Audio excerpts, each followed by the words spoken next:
Hello everyone, welcome to my channel, The Physicist.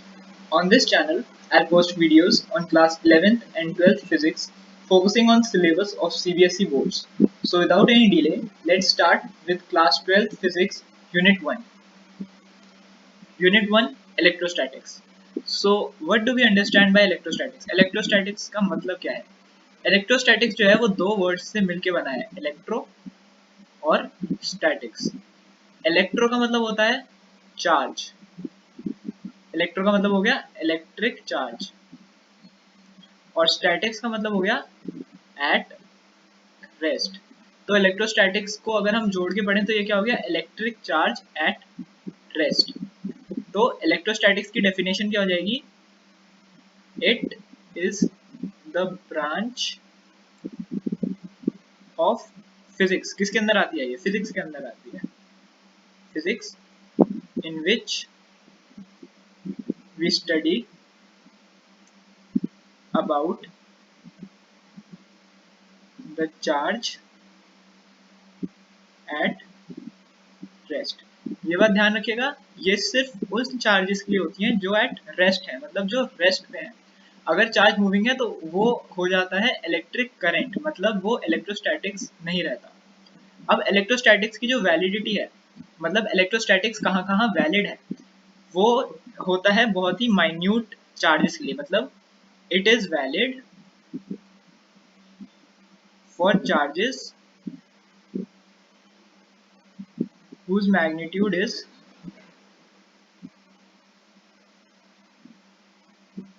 very small. सिर्फ उन charges के लिए जिनका मैग्नीट्यूड बहुत ही स्मॉल है. For example 1 microcoulomb. 1 माइक्रोकूलम मतलब 10⁻⁻6 कूलम. कूलम होती है चार्ज की ऐसा यूनिट. कूलम ऐसा यूनिट ऑफ चार्ज होती है. आगे हम पढ़ेंगे चार्ज के बारे में. 1 माइक्रोकूलम, इसमें इलेक्ट्रोस्टैटिक्स वैलिड है. इससे छोटी यूनिट ले हम 1 नैनोकूलम, इससे छोटी यूनिट ले 1 पिकोकूलम. इन सब पे इलेक्ट्रोस्टैटिक्स वैलिड होता है. और एक चीज जो हमें ध्यान रखनी होती है कि जो इलेक्ट्रोस्टैटिक्स है वो चार्ज एट रेस्ट पे तो वैलिड होता है, लेकिन अब मान लो हमारे पास ये दो चार्जेस हैं, ये दो चार्जेस हैं और ये दो चार्जेस हैं. अब फर्स्ट केस में क्या है, ये दोनों स्टैटिक है, मतलब ये दोनों रेस्ट पे हैं, तो यहाँ पे तो इलेक्ट्रोस्टैटिक्स वैलिड होगी. इस सिस्टम में इलेक्ट्रोस्टैटिक्स वैलिड होगी. सेकंड सिस्टम में क्या है, ये भी मूव कर रहा है, ये भी मूव कर रहा है, चाहे सेम डायरेक्शन में कर रहे हो, किसी भी डायरेक्शन में मूव कर रहे हो, लेकिन ये मूव कर रहे हैं, तो यहाँ पे इलेक्ट्रोस्टैटिक्स वैलिड नहीं है. अब थर्ड केस हमारे पास आ जाता है कि एक चार्ज मूव कर रहा है और एक चार्ज स्टैटिक है, मतलब एक चार्ज तो रेस्ट पे है और दूसरा चार्ज मूव कर रहा है. तो इस केस में इलेक्ट्रोस्टैटिक्स वैलिड है. जी हाँ, इस केस में भी इलेक्ट्रोस्टैटिक्स वैलिड है, और अगर एक भी मूव कर रहा है और एक रेस्ट पे है तो भी इलेक्ट्रोस्टैटिक्स वैलिड होगी. तो इस यूनिट 1 में जो फर्स्ट चैप्टर है electric charges and electric field, वो है इसके ऊपर, इस बेसिस पे. और जो सेकंड चैप्टर है यूनिट 1 में, जो सेकंड चैप्टर है वो फोकस करता है इस वाले केस में. ठीक है, तो अब हम पहले पढ़ेंगे फर्स्ट चैप्टर का जो फर्स्ट केस है. सबसे पहले आ जाती है चार्ज की डेफिनेशन. चार्ज होता क्या है, हम सबको पता है कि जो करंट है वो चार्ज के फ्लो की वजह से होता है, मतलब करंट जो है वो क्यों बनता है, जब चार्ज फ्लो करता है इसलिए बनता है. लेकिन चार्ज होता क्या है ये नहीं पता हमें. चार्ज की एग्जैक्ट डेफिनेशन क्या होती है. Charge it is the intrinsic property. अभी मैं आपको मतलब बताऊंगा इसका. It is the intrinsic property of elementary particles. It is the intrinsic property of elementary particles which gives force of attraction और repulsion. तो चार्ज है, it is the intrinsic. Intrinsic का मतलब होता है उसकी अंदर की, मतलब अपनी खुद की प्रॉपर्टी, किसी भी एलिमेंट की या किसी भी सब्सटेंस की, किसी भी पार्टिकल की एक अंदर से प्रॉपर्टी एलिमेंट्री पार्टिकल्स हो गए जो बहुत स्मॉल मैग्नीट्यूड में जो पार्टिकल्स प्रेजेंट होते हैं, जैसे इलेक्ट्रॉन्स, प्रोटॉन्स हो गए, इन सब में चार्जेस होते हैं। ये हो गए elementary particles which gives force of attraction और रिपल्शन।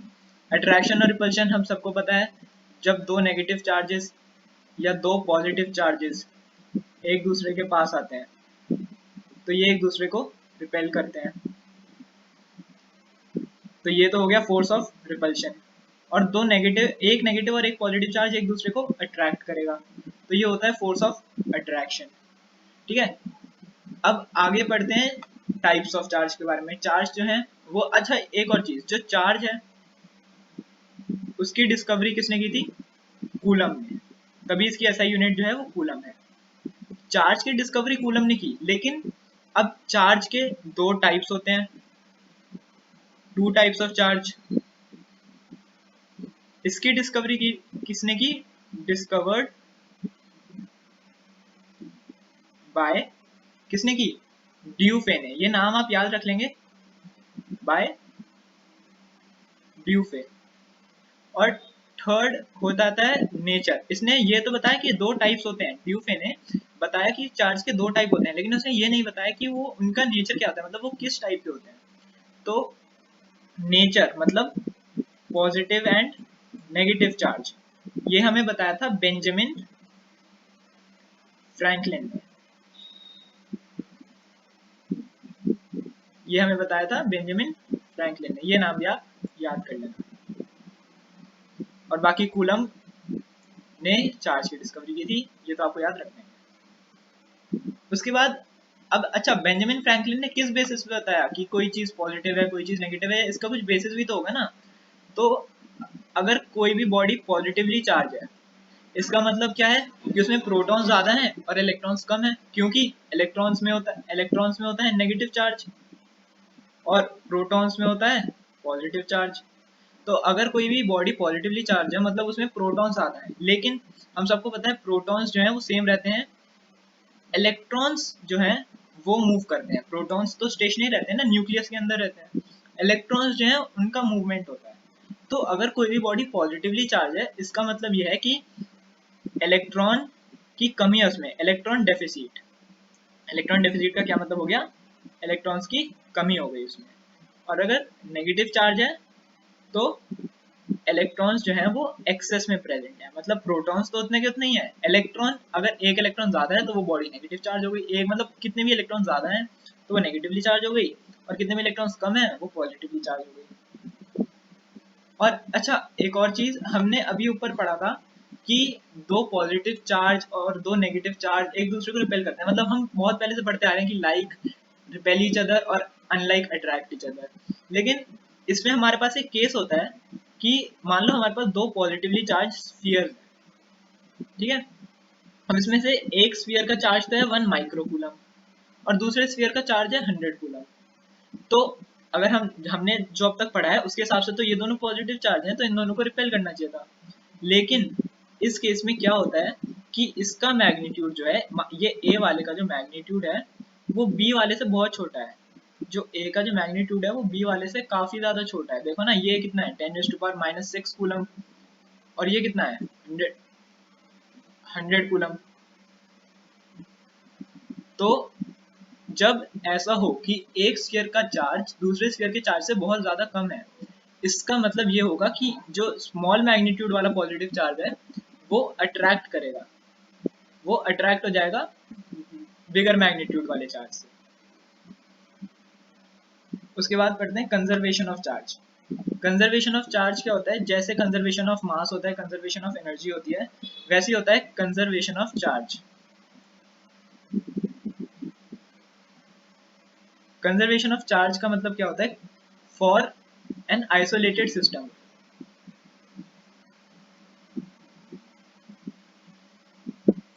किसी भी आइसोलेटेड सिस्टम के लिए, आइसोलेटेड सिस्टम मतलब जो अपने आप में एक क्लोज सिस्टम है, मतलब उसका बाहर से किसी कोई भी बाहर के सिस्टम से रिलेशन नहीं है। For an isolated system the total charge, जो उसका टोटल चार्ज होता है, रिमेन्स कांस्टेंट। मतलब जैसे हमने कंजर्वेशन ऑफ मास और कंजर्वेशन ऑफ एनर्जी में पढ़ा था कि मास हमेशा सेम रहता है, can not be created not be destroyed. Same energy में पढ़ा था कि energy can not be created can not be destroyed. Similarly charge में क्या होता है, charge can neither be created not be destroyed. जो टोटल चार्ज या नेट चार्ज होता है, टोटल या फिर नेट चार्ज, चार्ज चेंज हो सकता है लेकिन जो नेट चार्ज है, नेट चार्ज जो है वो हमेशा सेम रहेगा। जैसे हमने एनर्जी में पढ़ा था कि एनर्जी जो है अपना फॉर्म चेंज करती रहती है लेकिन जो टोटल एनर्जी है वो हमेशा सेम रहती है, वैसे ही चार्ज भी अपनी फॉर्म्स चेंज करता रहता है लेकिन जो नेट चार्ज होता है वो हमेशा सेम होता है। उसके बाद पढ़ते हैं methods of developing charge. Methods of developing charge. अब हम किसी भी, अब हर बॉडी में तो चार्ज नहीं होता लेकिन हम एक बॉडी से दूसरी बॉडी में चार्ज ले जा सकते हैं। अब इसके करने के अलग अलग मेथड्स होते हैं, अब हम वो मेथड्स पढ़ेंगे। फर्स्ट मेथड होता है फ्रिक्शन। ये बेसिकली हम सबको पता होता है फ्रिक्शन से चार्ज कैसे जनरेट होता है। हम सब ने करा होता है कि मान लो हमारे पास एक कॉम्ब है, अगर हम उसे अपने बालों में रब करते हैं और फिर उसके बाद उसकी पेपर की जो स्ट्रिप्स के पास लेके जाते हैं तो जो ये पेपर की जो बिट्स होती हैं ये रूलर पे मतलब स्केल पे अट्रैक्ट हो जाती हैं। तो ऐसा क्यों होता है, जो स्केल है जब हम उसे रब करते हैं, मतलब स्केल का तो मैंने एक एग्जांपल ले लिया, कोई भी दो बॉडीज हैं अब वो आपस में रब करेंगी तो उनके बीच में चार्ज का लेन देन होगा, मतलब कहीं से इलेक्ट्रॉन्स जाएंगे कहीं पे प्रोटॉन्स आएंगे, एक चीज बन जाएगी पॉजिटिवली चार्ज और दूसरी चीज बन जाएगी नेगेटिवली चार्ज। तो अब यहाँ पे रूलर के ऊपर एक चार्ज आ गया और ये जो पेपर बिट्स हैं ये तो फिलहाल न्यूट्रल हैं, तो जब हम इस पॉजिटिव चार्ज को इसके पास लेके जाएंगे तो ये अट्रैक्शन होगी। तो फ्रिक्शन का चार्ज कहाँ तक था, मतलब फ्रिक्शन कहाँ तक काम किया, जब हमने रूलर से अपने बालों को रब किया तो रूलर के ऊपर चार्ज आ गया, अब ये चार्ज हुआ फ्रिक्शन के थ्रू। तो फ्रिक्शन की डेफिनेशन क्या हो जाएगी, the charge developed due to friction और rubbing is called frictional electricity। Friction तो एक फिनोमेना हो गया कि जब हम दो सब्सटेंस को रब करते हैं और इससे जो चार्ज प्रोड्यूस होता है उसे कहते हैं फ्रिक्शनल इलेक्ट्रिसिटी या फिर स्टैटिक इलेक्ट्रिसिटी। सेकेंड मेथड हमारे पास होता है कंडक्शन का। इलेक्ट्रिसिटी या charge produced by conduction. Conduction क्या होता है, मान लो हमारे पास एक स्फीयर है उसमें है 6 coulomb charge plus 6 coulomb charge और दूसरा स्फीयर है वो न्यूट्रल है, उसमें कोई भी चार्ज नहीं है, इसमें चार्ज है प्लस 6 कूलम का और ये न्यूट्रल है। अब हमने क्या किया, इन दोनों स्फीयर्स को मिला दिया, ये भी प्लस 6 कूलम का था ये न्यूट्रल था। फिर जब हम इनको सेपरेट करेंगे तो हम क्या देखेंगे कि जो स्फीयर है उन दोनों पे इक्वली चार्ज डिस्ट्रीब्यूट हो जाएगा, मतलब इस पे टोटल 6 था इस पे 0 था तो ये इक्वली डिवाइड हो जाएगा, इस पे भी प्लस 3 कूलम का चार्ज बचेगा इस पे भी प्लस 3 कूलम का चार्ज बचेगा। ये था बाय मेथड ऑफ कंडक्शन। तो कंडक्शन में हम क्या करते हैं, फ्रिक्शन में भी हम डायरेक्ट कॉन्टैक्ट में लाए थे और कंडक्शन में भी हम डायरेक्ट कॉन्टैक्ट में लाते हैं। इन दोनों में डिफरेंस ये होता है कि जो फ्रिक्शन है वो होता है टेम्पररी, मतलब थोड़ी देर के बाद वो चार्ज चला जाता है, और कंडक्शन होता है परमानेंट, मतलब चार्ज जो है जहाँ पे हमने दे दिया वो वहीं का वहीं रहता है, वो जाएगा नहीं, मतलब इस स्फीयर में चार्ज नहीं था इसमें था, अब हमने इसको टच किया ये दोनों में आ गए, अब इसमें भी वो चार्ज परमानेंट ही रहेगा इसमें भी चार्ज परमानेंट ही रहेगा। थर्ड मेथड पढ़ते हैं इंडक्शन। डेफिनेशन, कंडक्शन की डेफिनेशन, अच्छा कंडक्शन की डेफिनेशन जो है वो क्या होगी, charge developed on the body due to physical contact, ठीक है, charge developed on the body due to, अब यहाँ पे क्या था फ्रिक्शन, यहाँ पे क्या हो जाएगा डायरेक्ट कॉन्टैक्ट की वजह से।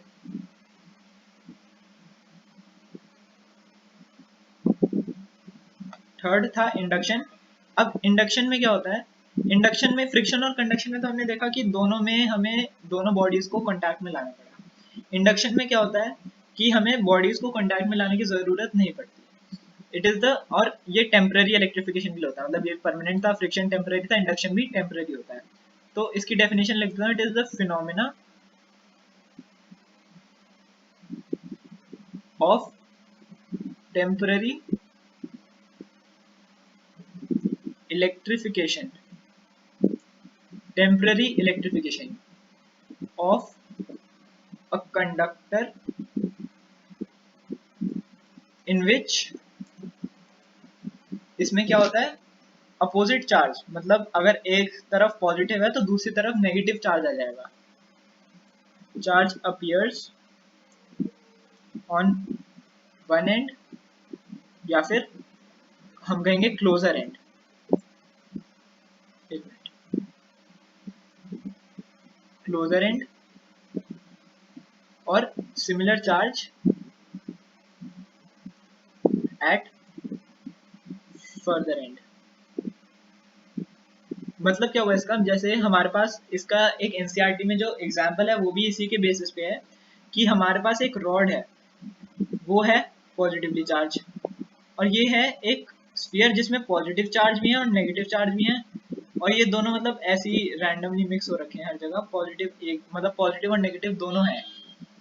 अब क्या होगा जब हम इस रॉड को पास लेके आएंगे, हमने इस रॉड को इसके पास लेके आए, एक मिनट थोड़ा सा तो इसको पास लेके आए तो क्या होगा, ये पॉजिटिव चार्ज रॉड है ना, तो नेगेटिव चार्ज जो है वो आ जाएगा इस तरफ, पॉजिटिव चार्ज आ जाएगा इस तरफ।